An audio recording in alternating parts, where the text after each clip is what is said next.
Hi friends, जेडीपीएल team आप सभी का वेलकम करती है। और आज के हम स्पेशल वीडियो में आरपीएससी टीचर्स के एग्जाम्स से रिलेटेड जो टीचिंग मेथड्स से रिलेटेड क्वेश्चंस पूछे जाते हैं उनसे संबंधित मेथड्स के बारे में डिस्कस करेंगे। पिछले वीडियो में हमने ग्रामर ट्रांसलेशन मेथड को लेकर डिस्कस किया था। इस वाले वीडियो में हम बात करने वाले हैं डायरेक्ट मेथड को लेकर के। गाइज, हम एक स्पेशल वीडियो भी आपको प्रोवाइड करवाएंगे जिसमें हम लोग आपको स्पेशल क्वेश्चंस का समावेश करेंगे उस वीडियो में। अभी हम लोग डिटेल्स को लेकर के पढ़ रहे हैं कि ग्रामर ट्रांसलेशन मेथड क्या है, कैसे होता है, इसके मेरिट्स को लेकर के, सो दैट आप लोग प्रैक्टिस करके तैयार रहे और उस वक्त जब हम क्वेश्चंस का वीडियो बनाए तो आप अपना कॉन्फिडेंस क्रिएट कर सके। आई होप ये वीडियो आपके लिए बेहद मददगार साबित होगा। अगर आपको ये पसंद आता है तो आप इसे लाइक करना ना भूलें, साथ ही शेयर करना ना भूलें और ज्यादा से ज्यादा हमारे वीडियोस का लाभ उठाने के लिए, हमारे वीडियोस के अपडेट का लाभ उठाने के लिए हमारे यूट्यूब चैनल जीडीपीएल को सब्सक्राइब करना ना भूलें। तो शुरुआत करते हैं आज के डायरेक्ट मेथड को लेकर कि किस तरह के सवाल पूछे जाते हैं, डायरेक्ट मेथड आखिर है क्या और ये डायरेक्ट मेथड आया क्यों, क्योंकि हर चीज के पीछे कोई ना कोई लॉजिक होता है। तो देखिएगा, बात करते हैं आज इसी टॉपिक को लेकर। देखो, यहाँ पर डायरेक्ट मेथड की बात की जाए तो डायरेक्ट मेथड का मतलब डायरेक्ट जैसे ग्रामर ट्रांसलेशन से हमें हो रहा था ट्रांसलेट अर्थात अनुवाद करना। क्या हो रहा था? अनुवाद करना। मगर इसमें क्या होता है? अनुवाद नहीं, डायरेक्ट का मतलब डायरेक्ट लैंग्वेज को यूज करने वाले। तो इसकी सबसे पहली बात, इसकी ओरिजिनेट को लेकर के चर्चाएं करें। किसको? ओरिजिनेट को लेकर के चर्चाएं करें, अर्थात इसकी उत्पत्ति कहां से मानी गई है? फ्रांस से। कहां से? फ्रांस से मानी गई है। बहुत ही इंपॉर्टेंट सवाल है। तो इसकी उत्पत्ति कहां से मानी गई है? फ्रांस से मानी गई है। और इसके प्रिंसिपल जो आए वो जर्मनी से आए। बात का ध्यान रखना, गौर से सुनिएगा। इसकी जो ओरिजिनेट है अर्थात इसकी जो उत्पत्ति मानी गई है वो फ्रेंच से मानी गई है, जबकि इसके जो प्रिंसिपल हैं वो कहां से आए? जर्मनी से आए। Right guys. अब देखिएगा कि सबसे इंपॉर्टेंट बात आती है कि जब ग्रामर ट्रांसलेशन मेथड जो था वो आ चुका था तो डायरेक्ट मेथड की क्या जरूरत पड़ी। किंतु कुछ ना कुछ हमने उसमें देखा कि उसके काफी सारे डीमेरिट्स निकल करके आए। तो कहने का मतलब जब डीमेरिट आए तो डेफिनेटली हमें नए मेथड की रिक्वायर्ड हुई। तो नए मेथड की हुई तो डायरेक्ट मेथड किसके बाद में आया? ग्रामर ट्रांसलेशन मेथड के। तो उसमें क्या करना चाहता था? सुधार। इसलिए इसको किसके नाम से जानते हैं? रिफॉर्म मेथड के नाम से भी जानते हैं। Reform method. To be clear? तो ये भी आपको ध्यान रखने वाला है कि डायरेक्ट मेथड को और किस नाम से जानते हैं? रिफॉर्म मेथड के नाम से जानते हैं, क्योंकि ग्रामर ट्रांसलेशन मेथड में जो डीमेरिट्स रह गए थे उनको रिफॉर्म करने के लिए जिस मेथड को लाया गया वो क्या है? Direct method. इसीलिए इसको रिफॉर्म मेथड के नाम से भी जाना जाता है। To be clear guys? अब आगे बढ़ते हैं।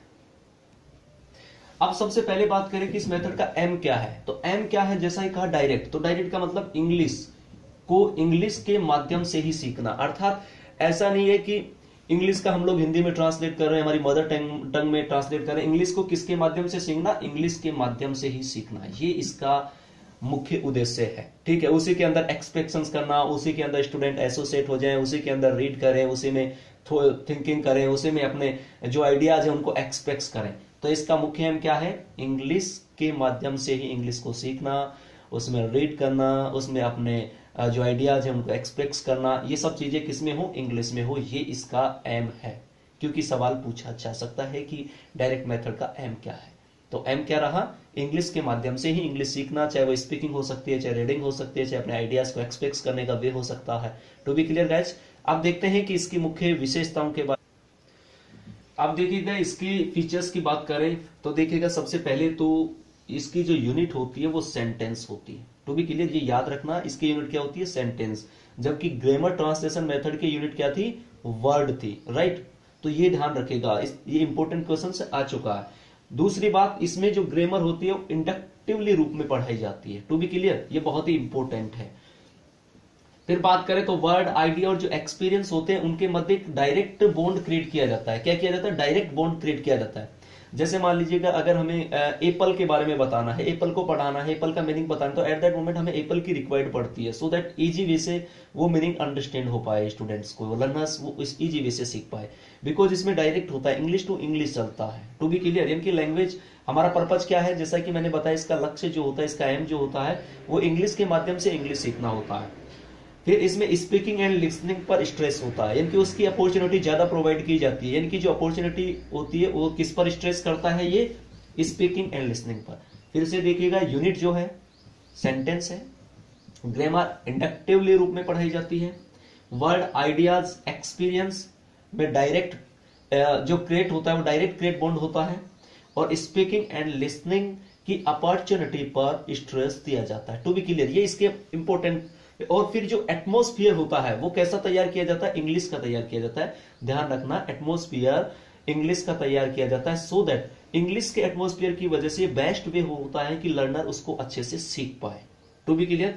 अब बढ़ते हैं आगे पॉइंट पर।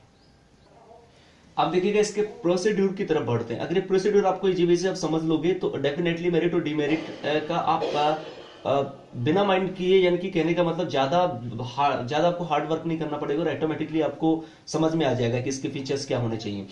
तो देखिएगा, एक तो रिलेटेड ऑब्जेक्ट को सामने रखता है कौन, टीचर, और उसके बाद में क्या करता है, स्टूडेंट को टेक्स्ट बुक में से जैसे सेंटेंस वाइज सेंटेंस रीड करने को कहता है, और टीचर ऑब्जेक्ट को पॉइंट आउट करके उनको समझाता रहता है कि ये पॉइंट इस तरह से, पॉइंट इसको, और एक्सप्लेन किस में करता है, इंग्लिश में। फिर सिंपल सा लॉजिक है, अगर कोई हार्ड वर्क आएगा अर्थात कोई टफ मीनिंग होगा या फिर न्यू वर्ड्स होंगे तो टीचर उनको क्या करेगा, एक्सप्लेन करेगा। कौन करेगा, टीचर एक्सप्लेन करेगा, so that student easy way से उसको समझ पाए। फिर स्टूडेंट को अगर चेक करना है कि भाई स्टूडेंट्स रियली में उसका फोकस वहीं पर है, तो ऐसी कंडीशंस में या उसको लर्न हुआ या नहीं हुआ तो टीचर उसे क्या करता है, बीच बीच में क्वेश्चंस कर लेता है। अर्थात जो क्वेश्चंस करेगा तो क्वेश्चंस करने की वजह से उसको क्या होगा, समझ में आ जाएगा कि स्टूडेंट्स को ये तैयार हुआ या नहीं हुआ, उसको अंडरस्टैंड कर पाया या नहीं कर पाया। फिर होता है, इसी के लिए स्टूडेंट्स को क्या दे दी जाती है, कुछ प्रैक्टिस सेट दे दिए जाते हैं for like the grammatical structures के, फिल इन द ब्लैंक दे दिए या कोई स्पेलिंग से रिलेटेड दे दिए, उनकी प्रैक्टिस करवाई जाती है। तो इससे क्या होता है कि स्टूडेंट उनकी प्रैक्टिस करता है। फिर टीचर जो होता है कि स्टूडेंट्स को डिक्शंस देता है, सो दैट उनका जो पावर है वो बढ़ सके और वो सही तरीके से उसका उच्चारण कर सके, उसको अच्छी तरीके से बोल सके। फिर स्टूडेंट को क्या की जाती है, प्रोनाउंसिएशंस की, यानी कि कैसे प्रोनाउंस किया जाए उसके बारे में उनको प्रैक्टिस करने के लिए कहा जाता है।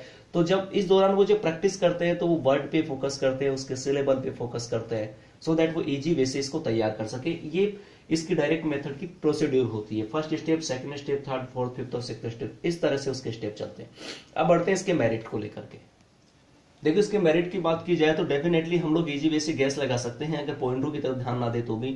देखिएगा, जब हम लोग कंटिन्यूटी इंग्लिश टू इंग्लिश बोलेंगे तो सिंपल सी बात है, हमारी जो इंग्लिश होगी उसमें इंप्रूव होगा, फ्लुएंसी आएगी। फिर हमने देखा कि प्रैक्टिस की जाती है प्रोनाउंसिएशंस की, तो डेफिनेटली हम जब बार बार किसी वर्ड का उच्चारण करेंगे तो हमारा उच्चारण भी सही होगा। साथ ही नए नए वर्ड्स के साथ में स्टडी करेंगे तो डेफिनेटली कि हमारा वोकैब भी बढ़ेगा, मीनिंग पावर भी बढ़ेगा। फिर जो पैसिव वो कब रहता है वो भी किस में आ जाएगा, एक्टिव हो जाएगा। फिर इसमें कहा कि टीचर बार बार प्रैक्टिस के लिए भी कहता है, क्वेश्चंस भी आस्क होते हैं, तो डेफिनेटली कि टीचर और स्टूडेंट क्या होते हैं इसमें एक्टिव मोड पे रहते हैं, तो दोनों में क्या बना रहता है, इंटरेस्ट बना रहता है। To be clear. सो देखिएगा, यही हमारे मेरिट हो जाएंगे। एक तो फ्लुएंसी ऑफ स्पीच को इंप्रूव करता है, टू बी क्लियर, सिंपल सा है। फिर इससे इंटरेस्ट जागृत करता है, इंटरेस्टिंग रहता है। टू बी क्रेमिंग को डिस्करेज करता है, यानी कि रटने की भाषा पे बिलीव नहीं करता, ठीक है, ये सीखने पर करता है, प्रैक्टिस पे होता है। फिर रीडिंग, राइटिंग एंड स्पीकिंग पे फोकस करता है। जब डेफिनेटली है कि हम लोग बार बार रीड करेंगे तो डेफिनेटली होगा कि वो हमें अच्छी तरह से लर्न होगा। राइटिंग करेंगे तो हमारी राइटिंग स्किल्स में इंप्रूव होगा, और साथ ही स्पीकिंग करेंगे तो हमारा जो डिक्शन है, हमारा प्रोनाउंसिएशन है वो भी शुद्ध होगा। कहा हमें राइजिंग टोन यूज करने का, फॉलोइंग, इसका भी हमें ज्ञान होगा। फिर पैसिव वोकैब जो होता है उसको एक्टिव लाने में हेल्पफुल रहता है। और स्टूडेंट जो होते हैं वो अपनी थॉट, फ्लैंक्स ये एक्सप्रेस करे इस योग्य भी बनाता है, क्योंकि इंग्लिश टू इंग्लिश चलता है, तो इंग्लिश टू इंग्लिश चलेगा, यानी कि इंग्लिश को इंग्लिश के माध्यम से सीखना, सो दैट थॉट, फ्लैंक्स जो भी होंगे वो किसमें एक्सप्रेस करेगा, इंग्लिश में। तो डेफिनेटली कि वो इंग्लिश का पावर उसका बढ़ता चला जाएगा। To be clear. और फिर साथ ही ये वाला जो मेथड होता है ना, वो स्टूडेंट्स के लिए इंटरेस्ट डेवलप कर देता है। देखिएगा, बात करते हैं इसके डीमेरिट की। तो सबसे पहली बात तो ये ज्यादा से ज्यादा स्ट्रेस किस पे दे रहा है, लिसनिंग और स्पीकिंग पे दे रहा है। It means reading and writing को ये क्या करता है, इग्नोर करता है, जो कि बहुत ही इंपॉर्टेंट फैक्टर्स होते हैं, राइट। फिर ग्रामर जो होती है वो भी इसमें सिस्टमेटिकली रूप से नहीं पढ़ाई जाती, और जस्ट यू नो कि ग्रामेटिकल जो पोर्शन होता है वो बहुत इंपॉर्टेंट पोर्शन होता है, किंतु इसमें ग्रामर जो है वो सिस्टमेटिकली नहीं पढ़ाई जाती। टू बी क्लियर, ये इसका डिमेरिट है। फिर ये लेंथी होता है एक तो, और दूसरा ये टाइम टेकिंग होता है, क्योंकि एक्चुअली में कुछ वर्ड ऐसे होते हैं जिन्हें हम एक्सप्लेन नहीं कर सकते इस मेथड के माध्यम से। जैसे अभी हम लोग बात करें पॉवर्टी, तो इसको कहने का मतलब हम लोग अगर एक्सप्लेन करना चाहते हैं या फिर लाई को अपन लोग एक्सप्लेन करना चाहते हैं या फेंड को हम लोग एक्सप्लेन करना चाहते हैं, तो आई थिंक ये जो ट्रांसलेशन मेथड है वो इसको बेटर है समझाने के लिए। हम लोग इसको किसी मॉडल इत्यादि के माध्यम से इतना इजी वे से इस वर्ड को इतना एक्सप्लेन नहीं कर पाएंगे और बच्चे भी इसको अंडरस्टैंड नहीं कर पाएंगे। और कुछ मीनिंग ऐसा होता है कि टीचर उसको क्या कहना चाहता है और स्टूडेंट्स उसका अलग अर्थ समझ लेते हैं, तो सो दैट मीनिंग भी की भी प्रॉब्लम होती है लैंग्वेज की वजह से। फिर इंडियन स्कूल में ये पॉसिबल नहीं, क्योंकि इस तरह से टीचर्स का मिल पाना बहुत ही मुश्किल होता है। तो ये कहने का मतलब एक तरीके से उपयुक्त तो नहीं है। और फिर ये ओवर क्राउडेड के लिए भी यूजफुल नहीं है। सबसे बड़ी बात क्या है कि ओवर क्राउडेड क्लासेस के लिए भी यूजफुल नहीं है। फिर इसमें क्या होता है, ट्रांसलेशन जो होता है उसको ही पूरी तरह इग्नोर करता है, ट्रांसलेशन की तरफ तो इसका फोकस ही नहीं होता, पूरी तरह इग्नोर करता है।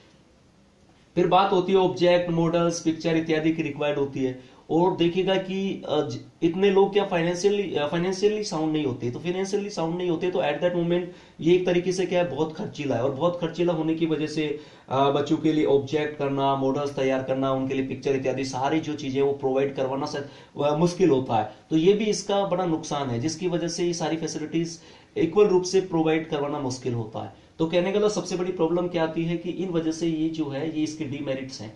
तो प्रत्येक चीज को इस तरह से समझाना क्या होता है, मुश्किल होता है। और यही वजह है कि कुछ स्कॉलर, जैसे अपन पी गुर्रे की बात करें या डॉक्टर बिस्ट की बात करें, तो इसे मेथड नहीं मानते, वो क्या मानते हैं, प्रिंसिपल मानते हैं। क्या मानते हैं, सिर्फ प्रिंसिपल मानते हैं। तो गाइज कुछ और इंपॉर्टेंट तथ्यों के बारे में अगले वीडियो में मुलाकात करेंगे। और ये वीडियो स्पेशली टीचर्स के एग्जाम्स के लिए आई होप ये आपके लिए मददगार साबित होगा। आपके फीडबैक, आप कोई भी अगर कंफ्यूजन होता है तो आपके फीडबैक का हमेशा वेलकम रहेगा। और साथ ही ये इसे लाइक करना ना भूलें, शेयर करना ना भूलें, साथ ही सब्सक्राइब करना ना भूलें। अगले वीडियो में फिर मुलाकात करेंगे कुछ इंपॉर्टेंट टॉपिक्स के साथ, अगले मेथड्स के साथ। Thank you for watching this video.